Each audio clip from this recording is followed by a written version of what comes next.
Загранително.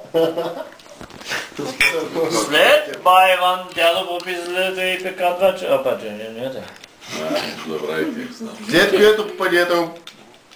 Като се върна вкъщи, попадие го посрещна на вратата с метлата в ръката. Загранително. Давай. Ние, че ние за разправим. Кой беше? Аз се забравя. Не, забрави го. Ама ти се разсея, че къде. Камери. Сред полунощ дядо Поп излезе и така 2 часа от балкона. Продължително. Това пък подействане на влюбена двойка. Разхладително.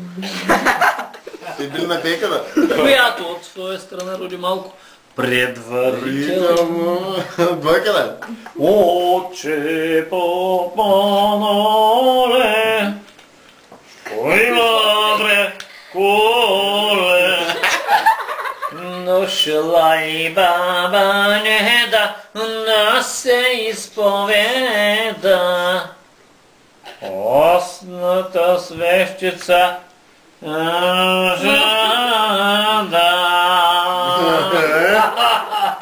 Ти го каза. Реклице. Ти си свещена и благословена. Правильна посола, Доротейка. Ти в казан си текла и в казан текла си тя на дупи си текла.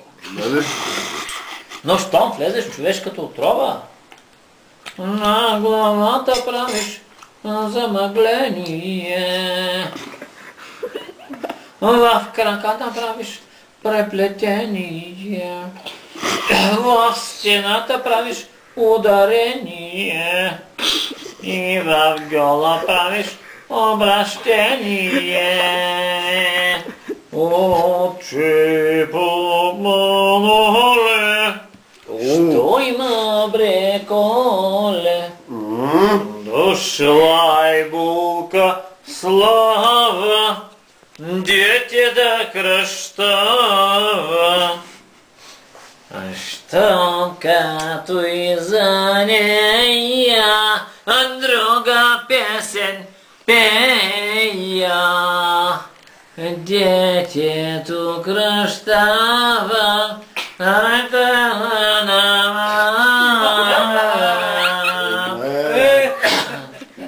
Червена точка накрая. Много точки трябва. Не карай до край. Баба, Джиганка, Велка, Бойка, Дедю, Еню, Желю, Зема, Илия, Филю, Чепкънна, обраля Поповата къща.